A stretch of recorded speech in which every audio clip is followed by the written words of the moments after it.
18 വലിയ നോമ്പിന് തൊട്ടു മുമ്പുള്ള ഞായറാഴ്ച, കൊഹനെ ഞായറാഴ്ച കഴിഞ്ഞ് വരുന്ന ഞായറാഴ്ച, ആനീദേ ഞായർ, പരേതരായ വിശ്വാസികളെ തിരുസഭ ഓർമ്മിക്കുന്ന ഞായറാഴ്ച, മലങ്കര സുറിയാനി കത്തോലിക്ക സഭ ബാലസഖ്യ ദിനമായി കൊണ്ടാടുന്ന ദിനം. ഇന്നത്തെ വിചിന്തനത്തിനായി തിരുസഭ നൽകിയിരിക്കുന്ന തിരുവചന ഭാഗം വിശുദ്ധ യോഹന്നാൻ്റെ സുവിശേഷം 5-ാം അധ്യായം 19 മുതൽ 29 വരെയുള്ള തിരുവചനങ്ങളാണ്. യേശു പറഞ്ഞു, സത്യം സത്യമായി ഞാൻ നിങ്ങളോട് പറയുന്നു, പിതാവ് ചെയ്തു കാണുന്നതല്ലാതെ പുത്രന് സ്വന്തം ഇഷ്ടമനുസരിച്ച് ഒന്നും പ്രവർത്തിക്കുവാൻ സാധിക്കുകയില്ല. എന്നാൽ പിതാവ് ചെയ്യുന്നതെല്ലാം അപ്രകാരം തന്നെ പുത്രനും ചെയ്യുന്നു. എന്തെന്നാൽ പിതാവ് പുത്രനെ സ്നേഹിക്കുകയും താൻ ചെയ്യുന്നതെല്ലാം അവനെ കാണിക്കുകയും ചെയ്യുന്നു. നിങ്ങൾ വിസ്മയിക്കത്തക്ക വിധം ഇവയേക്കാൾ വലിയ പ്രവൃത്തികളും അവിടുന്ന് അവനെ കാണിക്കും. പിതാവ് മരിച്ചവരെ എഴുന്നേൽപ്പിച്ച് അവർക്ക് ജീവൻ നൽകുന്നത് പോലെ തന്നെ പുത്രനും താൻ ഇച്ഛിക്കുന്നവർക്ക് ജീവൻ നൽകുന്നു. പിതാവ് ആരെയും വിധിക്കുന്നില്ല, വിധി മുഴുവനും അവിടുന്ന് പുത്രനെ ഏൽപ്പിച്ചിരിക്കുന്നു. പിതാവിനെ ആദരിക്കുന്നത് പോലെ തന്നെ എല്ലാവരും പുത്രനെ ആദരിക്കേണ്ടതിനാണ് ഇത്. പുത്രനെ ആദരിക്കാത്തവരാരും അവനെ അയച്ച പിതാവിനെയും ആദരിക്കുന്നില്ല. സത്യം സത്യമായി ഞാൻ നിങ്ങളോട് പറയുന്നു, എൻ്റെ വചനം കേൾക്കുകയും എന്നെ അയച്ചവനെ വിശ്വസിക്കുകയും ചെയ്യുന്നവന് നിത്യജീവനുണ്ട്, അവന് ശിക്ഷാവിധി ഉണ്ടാകുന്നില്ല. പ്രത്യുത അവൻ മരണത്തിൽ നിന്ന് ജീവനിലേക്ക് കടന്നിരിക്കുന്നു. സത്യം സത്യമായി ഞാൻ നിങ്ങളോട് പറയുന്നു, മരിച്ചവർ ദൈവപുത്രൻ്റെ സ്വരം ശ്രവിക്കുന്ന സമയം വരുന്നു, അല്ല വന്നു കഴിഞ്ഞു. ആ സ്വരം ശ്രവിക്കുന്നവർ ജീവിക്കും. എന്തെന്നാൽ പിതാവ് തന്നിൽ തന്നെ ജീവനുള്ളതുപോലെ പുത്രനും തന്നിൽ തന്നെ ജീവനുണ്ടാകാൻ അവിടുന്ന് വരം നൽകിയിരിക്കുന്നു. മനുഷ്യപുത്രനായതുകൊണ്ട് വിധിക്കാനുള്ള അധികാരം അവന് നൽകിയിരിക്കുന്നു. ഇതിൽ നിങ്ങൾ വിസ്മയിക്കേണ്ട. എന്തെന്നാൽ കല്ലറകളിലുള്ളവരെല്ലാം അവൻ്റെ സ്വരം ശ്രവിക്കുന്ന സമയം വരുന്നു.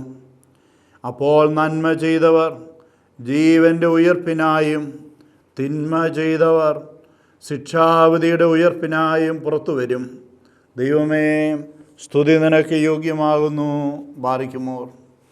വിശുദ്ധ യോഹന്നാൻ്റെ സുവിശേഷം 5 മുതൽ 10 വരെയുള്ള അധ്യായങ്ങൾ യഹൂദരുടെ പ്രതികൂല പ്രത്യുത്തരത്തെക്കുറിച്ചാണ് പ്രതിപാദിക്കുന്നത്.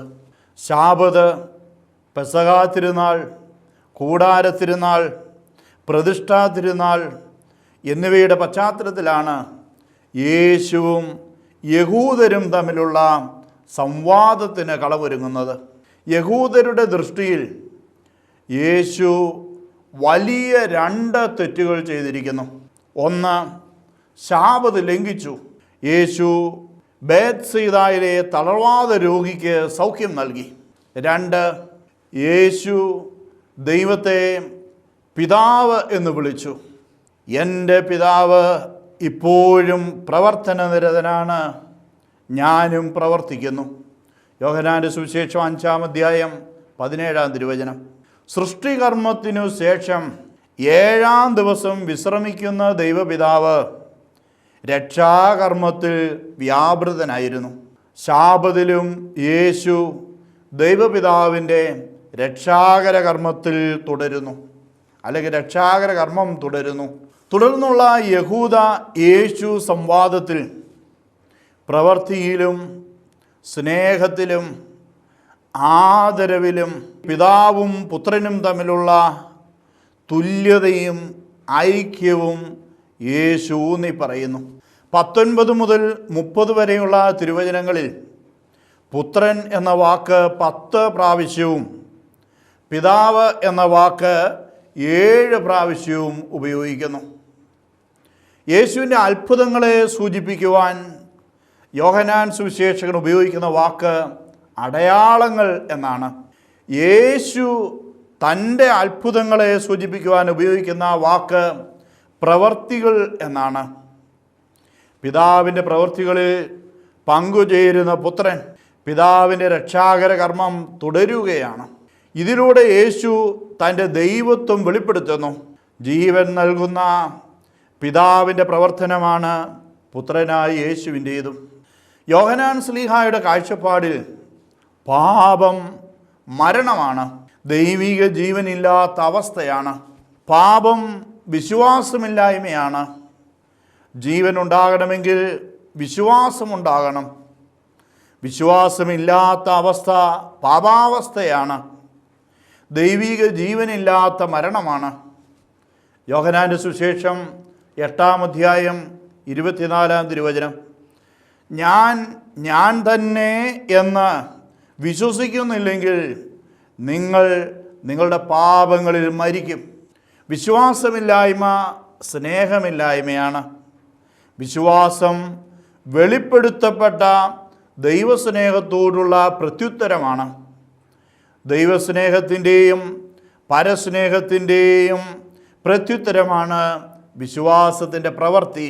യേശു വന്നത് ജീവൻ നൽകാനാണ് എന്നതിൻ്റെ അടയാളമാണ് രോഗശാന്തി. പിതാവും പുത്രനും കൂടി ചെയ്യുന്ന പ്രവൃത്തി മരിച്ചവരെ എഴുന്നേൽപ്പിച്ച് ജീവൻ നൽകുന്ന പ്രവൃത്തിയാണ്. സത്യം സത്യമായി എന്ന ഹെബ്രായ ശൈലി യേശുവിൻ്റെ വചനങ്ങളിൽ കാണാം. ഈ സുവിശേഷ ഭാഗത്ത് 3 പ്രാവശ്യം സത്യം സത്യമായി എന്ന ഹെബ്രായ ശൈലി യേശു ഉപയോഗിക്കുന്നു. തെറ്റിദ്ധാരണയ്ക്കും സംശയങ്ങൾക്കും അതീതമാണ് പറയാൻ പോകുന്ന കാര്യം എന്നാണ് ഈ പ്രയോഗം അർത്ഥമാക്കുന്നത്. യമത്ത് എന്ന ഹീബ്രു പദം ആമാൽ അഥവാ ആമീൻ എന്ന മൂലത്തിൽ നിന്ന് ഉത്ഭവിച്ചതാണ്. ആശ്രയിക്കാവുന്നത്, യഥാർത്ഥമായത്, കൃത്യതയുള്ളത് എന്നൊക്കെയാണ് ഈ വാക്കിനർത്ഥം. സ്ഥിരതയുള്ളതും കൃത്യതയുള്ളതും വിശ്വാസയോഗ്യവുമായ ഒന്നിനെയാണ് സത്യം എന്ന് വിളിക്കുന്നത്. സത്യം സത്യമായി എന്ന ഹെബ്രായ ശൈലി ഉപയോഗിച്ച് യേശു 3 കാര്യങ്ങൾ പറയുന്നു. 1, പിതാവ് മരിച്ചവരെ എഴുന്നേൽപ്പിച്ച് അവർക്ക് ജീവൻ നൽകുന്നത് പോലെ തന്നെ പുത്രനും താൻ ഇച്ഛിക്കുന്നവർക്ക് ജീവൻ നൽകുന്നു. പിതാവിൻ്റെ രക്ഷണീയ കർമ്മം തുടരുന്ന പുത്രൻ. 2, യേശുവിൻ്റെ വചനം കേൾക്കുകയും യേശുവിനെ അയച്ച ദൈവപിതാവിൽ വിശ്വസിക്കുകയും ചെയ്യുന്നവന് നിത്യജീവനുണ്ട്. 3, മരിച്ചവർ ദൈവപുത്രൻ്റെ സ്വരം ശ്രവിക്കുന്ന സമയം വരുന്നു, അല്ല വന്നു കഴിഞ്ഞു. ആ സ്വരം ശ്രവിക്കുന്നവർ ജീവിക്കും. കല്ലറകളിലുള്ളവരെല്ലാം യേശുവിൻ്റെ സ്വരം ശ്രവിക്കുന്ന സമയം വരുന്നു. ഈ സംവാദ പ്രഭാഷണത്തിൽ പിതാവും പുത്രനും തമ്മിലുള്ള തുല്യതയും ഐക്യവും യേശു 3 കാര്യങ്ങളിൽ വ്യക്തമാക്കുന്നു. 1, പ്രവൃത്തിയിൽ. 2, സ്നേഹത്തിൽ. 3, ആദരവിൽ. പുത്രൻ പിതാവിൻ്റെ ഹിതം അനുവർത്തിക്കുന്നവനാണ്. പുത്രൻ പിതാവിൻ്റെ രക്ഷണീയ കർമ്മം തുടരുകയും പൂർത്തിയാക്കുകയും ചെയ്യുന്നു. പിതാവ് പുത്രനെ സ്നേഹിക്കുന്നു. പുത്രനിൽ പിതാവ് പൂർണ്ണമായി വെളിപ്പെടുന്നു. പിതാവ് മരിച്ചവരെ എഴുന്നേൽപ്പിച്ച് അവർക്ക് ജീവൻ നൽകുന്നു. പുത്രൻ താൻ ഇച്ഛിക്കുന്നവർക്ക് ജീവൻ നൽകുന്നു. ജീവൻ തന്നെയായ യേശു ജീവൻ ഉണ്ടാകാനും അത് സമൃദ്ധമായി ഉണ്ടാകുവാനുമായി വന്നവനാണ്.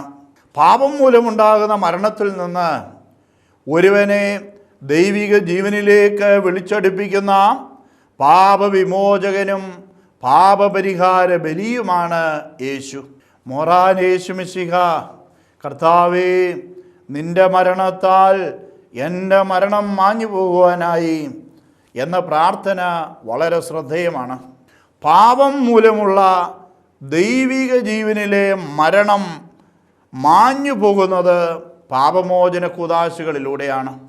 മാമോദീസായും കുമ്പസാരവും രോഗീലേപനവും വിശുദ്ധ കുർബാനയും പാപമോചന കൂദാശകളാകുന്നു.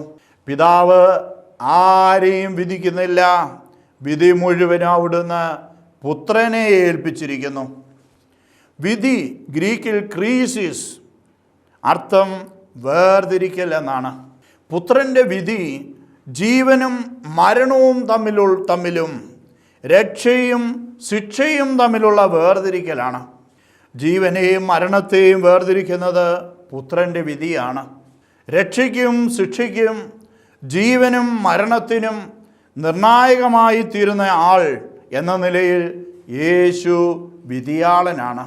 പുത്രനോട് അനുകൂലമായി പ്രത്യുദ്ധരിക്കുന്നവർ ജീവനിലേക്കും രക്ഷയിലേക്കും പ്രവേശിക്കുന്നു. പുത്രനോട് പ്രതികൂലമായി പ്രത്യുദ്ധരിക്കുന്നവർ മരണത്തിലേക്കും ശിക്ഷയിലേക്കും പ്രവേശിക്കുന്നു.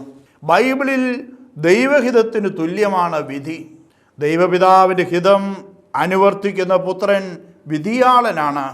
നന്മ ചെയ്യുന്നവൻ അനുഗ്രഹവും തിന്മ ചെയ്യുന്നവൻ ശിക്ഷാവിധിയും പ്രാപിക്കും. മനുഷ്യൻ്റെ ദുർനടപടികൾക്ക് പ്രതിഫലം അന്ത്യവിധി നാളിൽ നൽകുമെന്ന ധ്വനിയും ഇവിടെയുണ്ട്. ന്യായവിധിയുടെ പ്രത്യാഗമന ദിനം അറിയപ്പെടുന്നത് 5 പേരുകളിലാണ്. 1, കർത്താവിൻ്റെ ദിവസം അഥവാ യേശു ക്രിസ്തുവിൻ്റെ ദിവസം.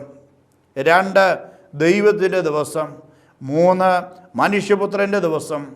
4, ക്രിസ്തുവിൻ്റെ ദിവസം. 5, കോപത്തിൻ്റെ ദിവസം എന്നീ പേരുകളിലാണ്. പുത്രനോട് അനുകൂലമായി പ്രത്യുദ്ധരിക്കുന്നവർക്ക് പ്രത്യാഗമന ദിനം പ്രതീക്ഷയുടെയും രക്ഷയുടെയും ദിനമാണ്. യുഗാന്ത്യ ദിനത്തിലെ ദൈവത്തിൻ്റെ ഇടപെടലിനെ കുറിച്ചുള്ള പഴയ നിയമ ജനതയുടെ പ്രതീക്ഷകൾ പൂവണിയുന്നത് യേശു ക്രിസ്തുവിലാണ്. പഴയ നിയമത്തിൽ മെശിഹായെക്കുറിച്ചുള്ള പ്രതീക്ഷ നിറഞ്ഞു നിൽക്കുന്നു. പുതിയ നിയമത്തിൽ മെശിഹ മഹത്വത്തോടെ വീണ്ടും വരുമെന്ന പ്രതീക്ഷ വിശ്വാസികളെ നയിക്കുന്നു. യേശുവിൻ്റെ രക്ഷാകര ദൗത്യം പൂർത്തിയാകുന്നത് മഹത്വപൂർണനായി വിധിയാളനായി യേശു വീണ്ടും പ്രത്യക്ഷപ്പെടുമ്പോഴാണ്. Salvation is already but not yet. യേശു പ്രദാനം ചെയ്യുന്ന രക്ഷ പാപങ്ങളിൽ നിന്നും ന്യായവിധിയിൽ നിന്നും ദൈവകോപത്തിൽ നിന്നുമുള്ള മോചനമാണ്. രക്ഷ സ്വീകരിക്കുന്നവൻ അതിന് തക്ക പ്രവൃത്തികൾ ചെയ്ത് രക്ഷ പ്രാപിക്കണമെന്ന് ദൈവം ആഗ്രഹിക്കുന്നു. യേശുനാഥൻ പ്രദാനം ചെയ്യുന്ന രക്ഷ ജീവനും അനശ്വരതയുമാണ്. യേശുവിൽ സമാഗതമായിരിക്കുന്ന രക്ഷയും യുഗാന്ത്യത്തിലെ വിജയം പ്രദാനം ചെയ്യുന്ന രക്ഷയും എസ്കത്തോളജിക്കൽ ഡൈമെൻഷൻ ഓഫ് സാൽവേഷൻ ഇതാ വെളിപ്പെടുത്തുന്നത്. അവസാനം വരെ സഹിച്ചു നിൽക്കുന്നവൻ രക്ഷ പ്രാപിക്കും. യുഗാന്ത്യത്തിലാണ് രക്ഷ പൂർണ്ണമായി മനുഷ്യന് കരഗതമാകുന്നത്. പിതാവ് തുടങ്ങിയ രക്ഷണീയ കർമ്മം പൂർത്തിയാക്കുന്ന പുത്രൻ, രക്ഷയ്ക്കും ശിക്ഷയ്ക്കും മരണത്തിനും ജീവനും നിർണായകമായി തീരുന്ന പുത്രൻ, പിതാവിനെ പോലെ ജീവൻ നൽകുന്ന പുത്രൻ, പ്രവൃത്തിയിലൂടെ പിതാവിനെ വെളിപ്പെടുത്തുന്ന പുത്രൻ, പിതാവിനെ പോലെ പുത്രനും ആദരവ് അർഹിക്കുന്നു. പ്രതികൂലികൾക്കുള്ള താക്കീതാണ് പുത്രനെ ആദരിക്കാത്തവരാരും അവനെ അയച്ച പിതാവിനെയും ആദരിക്കുന്നില്ല എന്ന ദൈവവചനം. ദൈവവചനം കേൾക്കുകയും ദൈവപിതാവ് അയച്ച യേശു ക്രിസ്തുവിൽ വിശ്വസിക്കുകയും ചെയ്യുന്നവർക്ക് നിത്യജീവനുണ്ട്. വിധി ദിനത്തിൽ മരിച്ചവരുടെ ഉയർപ്പുണ്ടാകുമെന്ന് പുതിയ നിയമം പഠിപ്പിക്കുന്നു. വിധി ദിനത്തിൽ മരിച്ചവരുടെ ഉയർപ്പുണ്ടാകുമെന്ന് പുതിയ നിയമം പഠിപ്പിക്കുന്നു. ക്രിസ്തീയ വിശ്വാസമനുസരിച്ച് യേശുവിൻ്റെ ഉത്ഥാനമാണ് മരിച്ചവരുടെ ഉയർപ്പ് സാധ്യമാക്കുന്നത്. നീതിമാന്മാർ നിത്യജീവനായും നീതിരഹിതർ നിത്യശിക്ഷയ്ക്കായും ഉയർത്തെഴുന്നേൽക്കും. ലാസറിനെ ഉയർപ്പിച്ചുകൊണ്ട് താൻ ജീവനും പുനരുത്ഥാനവുമാണെന്ന് യേശു സ്ഥാപിച്ചു. ജ്ഞാനസ്നാനം വഴി യേശുവിനോട് കൂടെ ഉയർപ്പിക്കപ്പെട്ടവരാണ് വിശ്വാസികൾ. യേശുവിനോട് കൂടെ മരിക്കുകയും യേശുവിനോടുകൂടെ കബറടക്കപ്പെടുകയും യേശുവിനോടുകൂടെ ഉയർപ്പിക്കപ്പെടുകയും ചെയ്തവരാണ് വിശ്വാസികൾ. മരിച്ചവർക്കും യേശുവിൻ്റെ ഉത്ഥാനത്തിൽ പങ്കുണ്ട്. ദൈവം ക്രിസ്തുവിനെ ഉയർപ്പിച്ചു എന്ന് വിശ്വസിക്കുന്നവർ തന്നെ മരിച്ചവർക്ക് പുനരുത്ഥാനം ഇല്ല എന്ന് പറയുന്നത് കപട സാക്ഷ്യമാണ്. മരിച്ചവർക്ക് പുനരുത്ഥാനമില്ലെങ്കിൽ മരിച്ചവർക്ക് വേണ്ടി ജ്ഞാനസ്നാനം സ്വീകരിക്കുന്ന പതിവ് അർത്ഥശൂന്യമാണെന്ന് പൗലോസ് അപ്പോസ്തലൻ പറയുന്നു. ഭൗമികൻ ദൈവാത്മാവിനാൽ നിറഞ്ഞ് ക്രിസ്തുവിനോട് അനുരൂപപ്പെടുമ്പോൾ പുനരുത്ഥാനം യാഥാർത്ഥ്യമാകുന്നു. പാപം ചെയ്തവരും മൃതരാണ്. യേശുവിൻ്റെ വചനം കേൾക്കുമ്പോൾ അവർ ജീവനിലേക്ക് മടങ്ങി വരുന്നു. നിത്യജീവൻ ലഭിക്കുന്നത് വിശ്വാസത്തിലൂടെയാണ്. സ്വർഗത്തിൽ നിന്ന് ഇറങ്ങി വന്ന ജീവനുള്ള അപ്പം യേശുവാണ്. യേശുവിൻ്റെ ശരീരം ഭക്ഷിക്കുകയും രക്തം പാനം ചെയ്യുകയും ചെയ്യുന്നവന് ജീവനുണ്ട്. തിരുശരീര രക്തങ്ങൾ സ്വീകരിക്കുന്നവൻ്റെ ഉള്ളിൽ യേശു വാസമുറപ്പിക്കുന്നതിനാലാണ് ജീവനുണ്ടാകുന്നത്. താൻ പുനരുത്ഥാനവും ജീവനുമാണെന്നും തന്നിൽ വിശ്വസിക്കുന്നവൻ മരിച്ചാലും ജീവിക്കുമെന്നും യേശു അസന്നിഗ്ധമായി പഠിപ്പിക്കുന്നു. നിത്യജീവൻ്റെ പൂർണ്ണതയായ തൻ്റെ പുത്രനിലൂടെ എല്ലാ മനുഷ്യരും നിത്യജീവൻ പ്രാപിക്കാനാണ് ദൈവം യേശുവിനെ ഭൂമിയിലേക്ക് അയച്ചത്. യോഹന്നാൻ്റെ സുവിശേഷം 17-ാം അധ്യായം 23-ാം തിരുവചനം, ഏക സത്യദൈവത്തെയും ദൈവം അയച്ച പുത്രനെയും അറിയുന്നതാണ് നിത്യജീവൻ. വിശ്വാസത്തിലൂടെ ആരംഭിക്കുന്ന നിത്യജീവൻ്റെ പൂർണ്ണത യുഗാന്ത്യത്തിലെ ഉത്ഥാനത്തിലാണ്. യേശുവിൻ്റെ വചനം കേൾക്കുകയും ദൈവപിതാവിൽ വിശ്വസിക്കുകയും ചെയ്യുന്നവന് നിത്യജീവനുണ്ട്. അവൻ ശിക്ഷാവിധിക്ക് വിധേയനാകുന്നില്ല. അവൻ മരണത്തിൽ നിന്ന് ജീവനിലേക്ക് കടന്നിരിക്കുന്നു. മരണത്തിൽ നിന്ന് ജീവനിലേക്ക് കടന്നിരിക്കുന്നു എന്നതിനർത്ഥം പാപമാകുന്ന മരണത്തിൽ നിന്ന് ദൈവിക കുടുംബത്തിലെ ജീവൻ്റെ പങ്കാളിയാക്കി മാറ്റിയിരിക്കുന്നു എന്നാണ്. പാപാവസ്ഥയിൽ ഒരുവൻ ദൈവിക ജീവന് മരിക്കുന്നു. ഞാൻ പുനരുത്ഥാനവും ജീവനുമാകുന്നു എന്ന് പറഞ്ഞ യേശു മരണത്തെ ജയിച്ച ഉത്ഥിതനാണ്. ഉയർത്തെഴുന്നേറ്റ യേശുവിലുള്ള വിശ്വാസം ലൗകിക മരണത്തിൽ നിന്ന് പുനരുത്ഥാനത്തിൻ്റെ വാതിലുകൾ നമുക്കായി തുറന്നു തരുന്ന നിത്യജീവൻ്റെ പറുദീസ അനുഭവമാണ്. 24-ാം തിരുവചനം നിറവേറ്റപ്പെട്ട യുഗാന്ത ജീവിതത്തെ അഥവാ റിയലൈസ്ഡ് എസ്കത്തോളജിയെ കുറിച്ച് പ്രതിപാദിക്കുന്നു. മരിച്ചവർ ദൈവപുത്രൻ്റെ സ്വരം ശ്രവിക്കുന്ന മണിക്കൂർ വരുന്നു അല്ല വന്നു കഴിഞ്ഞു എന്ന പ്രയോഗം യേശുവിൻ്റെ കുരിശുമരണത്തെയും മരിച്ചവരുടെ വിശ്രമസ്ഥലമായ അധോഭാഗത്തുള്ള പ്രവേശനത്തെയും ഉന്നതഗിരിയിലേക്കുള്ള ആരോഹണത്തെയും സൂചിപ്പിക്കുന്നു. മനുഷ്യനോട് എല്ലാ കാര്യങ്ങളിലും താതാത്മ്യപ്പെട്ട യേശു ക്രിസ്തു ഓരോ മനുഷ്യൻ്റെയും ഈ ലോക ജീവിതത്തിൻ്റെ അന്ത്യം സ്വജീവിതത്തിലും ഏറ്റുവാങ്ങി മരിച്ചവരുടെ സ്ഥലത്തേക്ക് ഇറങ്ങി പാതാളവാസികളോട് സുവിശേഷം പ്രസംഗിക്കുകയും മരിച്ചവരെ പുനരുത്ഥാനത്തിന് അവകാശികളാക്കി തീർക്കുകയും ചെയ്തവനാണ് ഉത്ഥിതനായ യേശു. എല്ലാ മരിച്ചവരും പാതാളത്തിലാണ്. വെളിപാടിൻ്റെ പുസ്തകം 1-ാം അധ്യായം 18-ാം തിരുവചനം, ക്രിസ്തുവിൻ്റെ കയ്യിലാണ് പാതാളവാതിലുകളുടെ താക്കോൽ. വെളിപാട് 20:13, പുനരുത്ഥാന വേളയിൽ പാതാളം മരിച്ചവരെയെല്ലാം മോചിപ്പിക്കും. ക്രൈസ്തവനെ സംബന്ധിച്ചിടത്തോളം മരണം എന്നത് യേശുവിൻ്റെ മരണത്തിലുള്ള ഭാഗഭാഗിത്വമാണ്. യേശുവിനോട് കൂടി മരിക്കുമ്പോഴാണ് ഒരുവൻ യഥാർത്ഥ ജീവൻ കണ്ടെത്തുന്നത്. ഗലാത്യക്കാർക്കുള്ള ലേഖനം 6-ാം അധ്യായം 14-ാം തിരുവചനം, ഭൂമിയിൽ പാപങ്ങൾ ക്ഷമിക്കാൻ അധികാരമുള്ള മനുഷ്യപുത്രൻ യേശുവാണ്. പാപമൂലമുള്ള മരണത്തിൽ നിന്ന് യേശു മനുഷ്യമക്കളെ ദൈവിക ജീവനിലേക്ക് നയിക്കുന്നു. മനുഷ്യപുത്രൻ എന്ന പദം യുഗാന്ത്യത്തെ സൂചിപ്പിക്കുന്ന പദമാണ്. മർക്കോസിൻ്റെ സുവിശേഷം 14-ാം അധ്യായം 62-ാം തിരുവചനം, മനുഷ്യപുത്രൻ ശക്തിയുടെ വലത്തുഭാഗത്ത് ഉപവിഷ്ടനായിരിക്കുന്നതും വാനമേഘങ്ങളിൽ വരുന്നതും നിങ്ങൾ കാണും. വിധിയാളനായ ദൈവത്തിൻ്റെ അധികാരിയാണ് യേശു എന്ന മനുഷ്യപുത്രൻ. രക്ഷകൻ, ദൈവത്തെ വെളിപ്പെടുത്തുന്നവൻ, ക്രിസ്തു, ദൈവപുത്രൻ, ഇസ്രായേലിൻ്റെ രാജാവ്, വിധിയാളനായ ദൈവത്തിൻ്റെ അധികാരി എന്നീ സംജ്ഞകളിലുള്ള സന്ദേശങ്ങൾ ഉൾച്ചേരുന്ന പദമാണ് മനുഷ്യപുത്രൻ എന്നത്. രക്ഷകൻ്റെ ദൗത്യവുമായി ബന്ധപ്പെട്ടതാണ് മനുഷ്യപുത്രൻ എന്ന പദത്തിൻ്റെ ഉപയോഗം.